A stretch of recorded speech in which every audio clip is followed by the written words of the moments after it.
Merci beaucoup Aurélie. Alors, on va pas parler de fente, on va parler d'apnée du sommeil. Et beaucoup des orateurs, dont le chef du service dans lequel je travaille, professeur Picard, ont parlé d'un travail de groupe dans la prise en charge des fentes. Nous, on travaille aussi avec des chercheurs comme Maxime qui est ici présent pour comprendre les mécanismes derrière les maladies qu'on essaye de traiter. Et c'est aussi un aspect du travail d'équipe dans la prise en charge des maladies rares.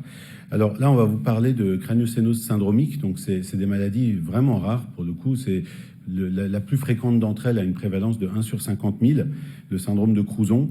Et c'est des enfants qui ont des fusions multiples des sutures, à la fois faciales et crâniennes, et donc une multitude de problèmes fonctionnels, dont l'apnée du sommeil, en raison d'une restriction de croissance dans le plan sagittal et transversal de tout le squelette autour des voies aériennes supérieures.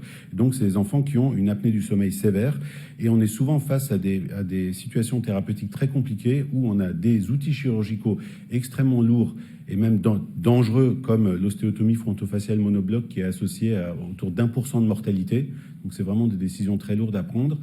Une VNI qui va être le sujet de cette étude qu'on va vous présenter, qui a aussi ses propres complications, et une trachéotomie, sachant que certains des traitements qu'on propose aggravent le phénotype, comme la VNI, qui aggrave la rétrusion maxillaire et entraîne une aggravation de l'apnée du sommeil et donc une situation de plus en plus compliquée sur le plan clinique. Donc tout ça fait que la prise en charge de l'apnée du sommeil chez ces patients est une sorte de cercle vicieux dont on a parfois du mal à se sortir, avec des choix qui sont tous très difficiles à prendre. Et c'est de ça qu'on va vous parler. Donc ici, vous voyez des voies aérodigestives. La première ligne, c'est un patient faciocraniosténose, et en dessous, c'est un contrôle. Vous voyez que c'est très réduit sur le plan à la fois sagittal et transversal. Vous voyez le tout petit maxillaire du patient sur la vue de profil. La chirurgie, notamment l'ostéotomie frontofaciale monobloc, on l'a montré à plusieurs reprises dans l'équipe, permet de répondre à certains cas d'apnée du sommeil, mais c'est pas 100% de réussite, et c'est une chirurgie dangereuse qui est faite sur des enfants très jeunes avec une morbidité quasi constante.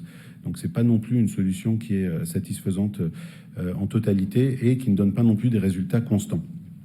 Et la ventilation non invasive, c'est aussi quelque chose qui est connu, alors pas dans le cadre spécifique des faciocraniosténoses, mais c'est connu que ça induit une rétrusion maxillaire qui est peut-être même spécifiquement grave dans les faciocraniosténoses, et donc qui nous met dans un cercle vicieux où cette rétrusion maxillaire aggrave l'apnée du sommeil. Donc on aggrave ce qu'on veut traiter par le traitement qu'on propose. Donc tout ça pour dire que la question qu'on s'est posée dans cette étude que va vous présenter Maxime et qu'il a dirigée dans le laboratoire du service, c'est de se poser la question de l'effet du masque de VNI sur la déformation de la face, et comment est-ce qu'on peut prendre en compte ce risque de déformation induit par le traitement dans la construction de nos plans thérapeutiques qui incluent la chirurgie et éventuellement la trachéotomie pour la prise en charge du SAOS. Donc, Maxime. D'accord, donc en fait, ce qu'on veut essayer de faire, c'est quantifier la rétrusion par morphométrie géométrique et de discuter des différents facteurs de risque du port de cette VNI, donc sa durée, l'âge au premier appareillage, la sévérité initiale et aussi l'ajustement serrage du masque. Donc je vais vous parler de tout ça. Donc dans cette étude, on a constitué notre cohorte basée sur 3 groupes. Un groupe contrôle sain, un groupe avec des craniosténoses syndromiques, donc surtout des syndromes de Crouzon et Appert, qui ont eu un traitement par VNI, et un groupe de craniosténose FGFR, Crouzon et Appert, mais qui n'ont pas eu besoin d'assistance ventilatoire. Le jeu de données a été constitué comme suit. On a récupéré un premier CT scan, soit chez un patient qui n'a jamais été opéré, soit qui a subi une opération qui ne touchait pas le massif frontofacial.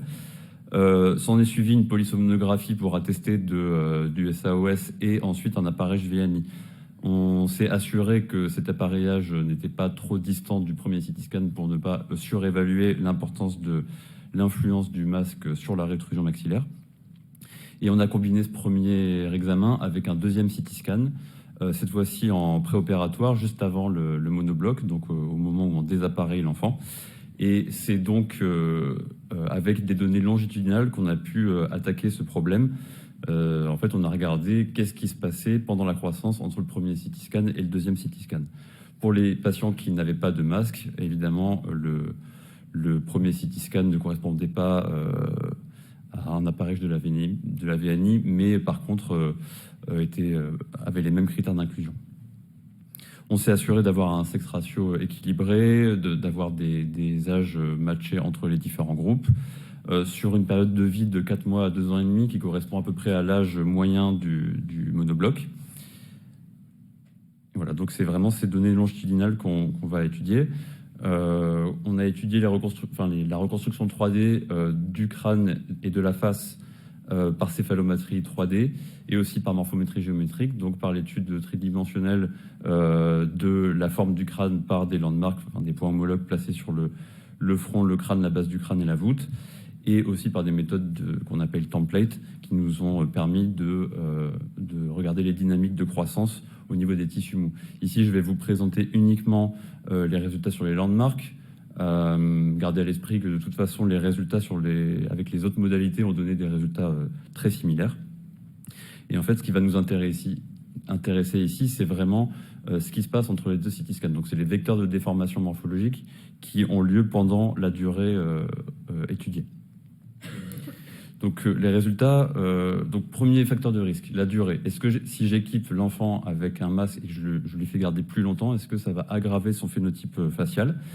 En haut, vous avez les résultats. Donc, en fait, ce qu'on a fait, c'est regarder la covariation entre les vecteurs de déformation du crâne et la durée entre les deux CT scans. En haut, les résultats pour le groupe sans masque et en bas pour le groupe avec masque. Et on voit une dynamique de croissance radicalement différente. En haut, avec un patron de croissance typique d'un crouson, c'est-à-dire une absence de projection antérieure de la région maxillaire, un front qui est comparativement plus bombé par rapport à un contrôle sain. En revanche, en bas, une fois qu'on équipe un patient crouson avec un masque, à ce moment-là, on a une rétrusion maxillaire qui est très significativement plus importante, des zygomas bien plus hypoplasiques, et puis tout un basculement inférieur du maxillaire. Donc ça, c'est le premier facteur de risque. Il faut faire attention à la durée de port du masque. Deuxième facteur, si j'équipe le patient alors qu'il est beaucoup plus jeune et donc avec une morphologie plus malléable, est-ce que j'augmente également les risques ? Ici, ce qu'on a fait, c'est non pas regarder les vecteurs de déformation, mais la vitesse de déformation. Donc, à un moment donné de la vie du patient, à quelle vitesse son visage est déformé. Et en fait, on remarque que la covariation entre cette vitesse de déformation et l'âge au début de la VNI suit une loi logarithmique, donc avec une asymptote. Ce qu'on remarque, c'est que au-delà d'un an, la vitesse de déformation devient à peu près constante. Ce qui fait qu'en fait, là où il va falloir vraiment faire attention quand on va équiper un enfant crouson et à pair, c'est vraiment dans la première année de vie. C'est là où la déformation la plus importante va avoir lieu. Ensuite, on s'est demandé si un patient qui se présente, s'il a une morphologie particulière, est-ce qu'on peut prédire s'il va plus ou moins se déformer. Donc, en d'autres termes, est-ce qu'il y a des biomarqueurs morphologiques qui nous permettent de prédire si tel morphotype va être plus à risque ou pas. Il reste encore un petit peu de travail sur cette partie-là. En tout cas, ce que je peux vous dire pour l'instant, c'est qu'on a trouvé un résultat assez intéressant, c'est que la morphologie initiale d'un patient crouson est assez bien prédictive de sa croissance. C'est-à-dire, si on sait la forme de départ, on sait assez bien comment la morphologie va grandir. Donc, il y a effectivement une covariation avec le morphotype initial. Par contre, cette relation-là, on la perd quand on regarde le groupe masque. Autrement dit, on perd cette corrélation entre morphotype initial et croissance. En fait, nous, ce qu'on pense, c'est que c'est l'impact du masque qui est tellement important sur le morphotype final que ça masque totalement cette relation-là. Et donc, c'est vraiment l'action du masque elle-même qui est prédictive du phénotype final. Dans les perspectives, il nous reste encore à évaluer le quatrième facteur de risque, qui est l'ajustement serrage. Donc, un des points très importants quand on équipe un enfant avec un masque VNI, c'est s'assurer de l'étanchéité du masque et donc qu'il n'y ait pas de fuite d'air. Ce sont des patients qui ont des exophthalmies très souvent, donc déjà des problèmes ophtalmologiques. Si en plus vous rajoutez des fuites d'air au niveau des ailes du nez qui arrivent directement dans les yeux, vous avez des problèmes très importants. Et donc on ne veut pas surajouter ce genre de complications. Donc il faut s'assurer de l'étanchéité. Il y a une étude qui est sortie très récemment et qui montre de manière très intéressante que, en fait, les parents, quand ils vont équiper leur enfant avec le masque à la maison, quand ils vont sentir une fuite, ils ont ils ont une consigne disant attention, il ne faut pas de fuite.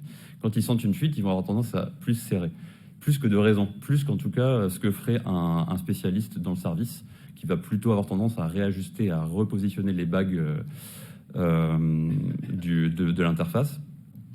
Et donc, on suppose que cette façon de resserrer le masque va également induire des effets qui sont encore plus délétères que ce qu'on a montré tout à l'heure.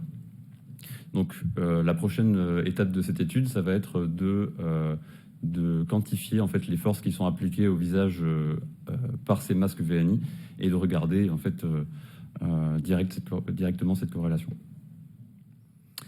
Et ensuite, comme l'a montré Hossein tout à l'heure, il y a une réduction très importante du volume des voies aériennes supérieures dans les faciocraniosténoses syndromiques.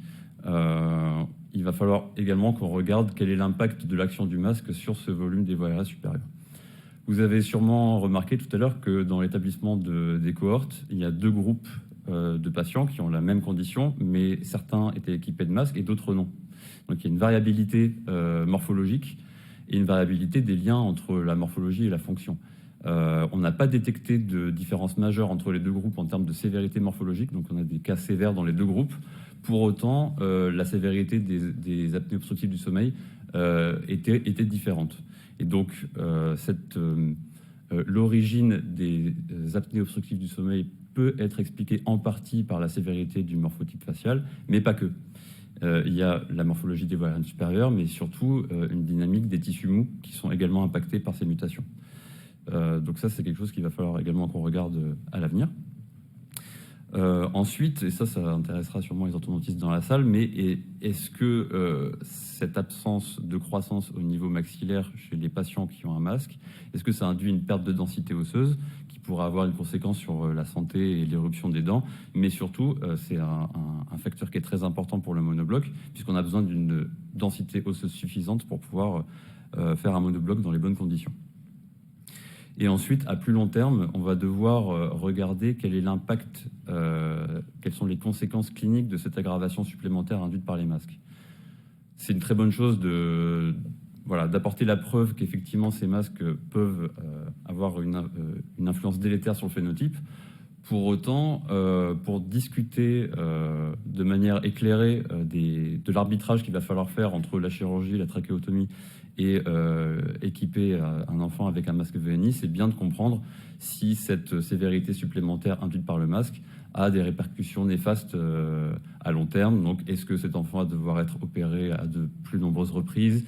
Est-ce que la récupération post-opératoire sera moins bonne chez ces enfants? Donc ça, c'est quelque chose qu'il va falloir qu'on regarde aussi à l'avenir. Donc, en conclusion, on est passé d'une période où l'apnée du sommeil n'était pas vraiment traitée et prise en charge dans les faciocraniosténoses, je dirais jusqu'à il y a 15 ans. Ensuite, on a proposé l'intervention, le monobloc, qui est une intervention très lourde, de manière assez systématique, très très jeune, à des enfants qui avaient une apnée du sommeil sévère, avant de collaborer de manière de plus en plus proche avec notre unité de sommeil à Necker et de développer la VNI. Et donc, ces résultats pourront peut-être nous amener à réfléchir sur les risques intrinsèques de la VNI et peut-être déterminer des cas où une VNI prolongée n'est pas la meilleure solution. Il faudrait qu'on réfléchisse à un retour vers des chirurgies précoces ou même peut-être dans certains cas une trachéotomie pour éviter des rétrusions maxillaires si lourdes qu'elles nous mettent dans des impasses chirurgicales. Donc, on verra dans les prochains mois les résultats de cette étude et comment ils nous amènent à reconsidérer nos calendriers de prise en charge de ces patients. Merci.